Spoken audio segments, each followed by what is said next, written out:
Revelation 13. And I stood upon the sand of the sea, and saw a beast rise up out of the sea, having 7 heads and 10 horns, and upon his horns 10 crowns, and upon his heads the name Blasphemy.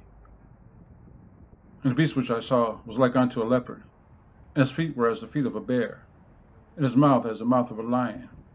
And the dragon gave him his power, and his seat, and great authority.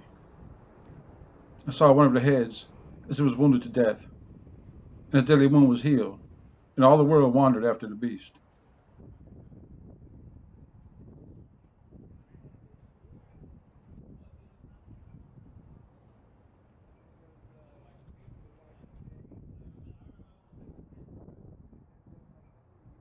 The first beast recorded in Revelation 13 is a conglomeration of various heathen, godless nations that have exercised authority over God's people, Israel. These nations are symbolized by the various animals described in Revelation 1-2. These nations being Babylon, Medo-Persia, Greece, and Rome. We know from previous studies that the beast of Revelation is godless, sinful, rebellious man, whose mark of distinction and authority is sin, his number being 666. We also know that God will warn his people with signs and wonders. Notice how the UN statue is also a conglomeration of various beasts of the earth, which have been set up on the property of the second beast of Revelation 13, the United Nations. Godless, sinful, man united. Revelation 13:11 and 12. And I beheld another beast coming up out of the earth, and he had 2 horns like a lamb, and he spake as a dragon. And he exercised all the power of the first beast before him, and he caused the earth and them which dwell therein to worship the first beast, whose deadly wound was healed. Now let's look at the artists who created this beast of a statue. Jacobo and Maria Angelis. Jacobo, Jacob, heel catcher.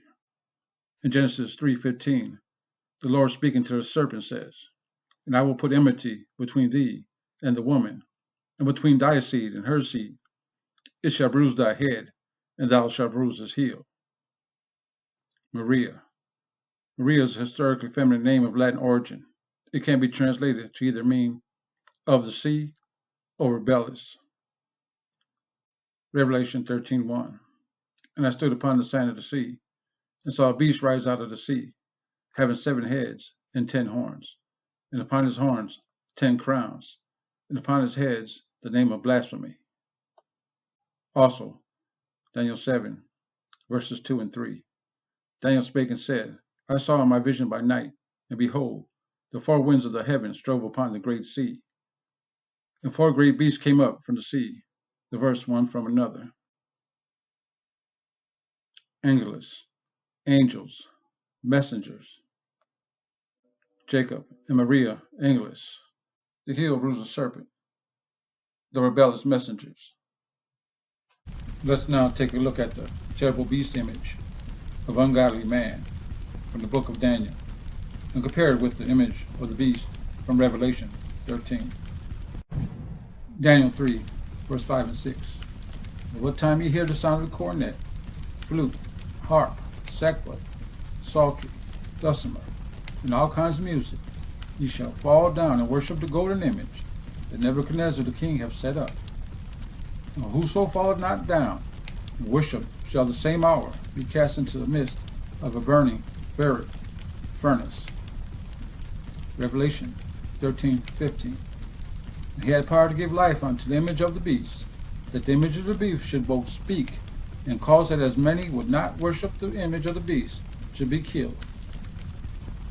We see here that the image of the first beast of the book of Daniel lines up with the beast in his image from the book of Revelation, chapter 13. Both require worship or the penalty of death. It's the same old story from the Garden of Eden, where you worship man or God.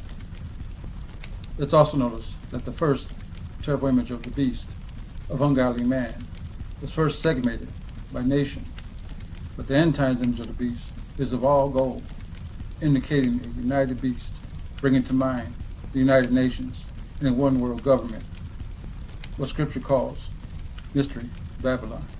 The image of the beast of Revelation 13 is ungodly man, united, or mystery, Babylon.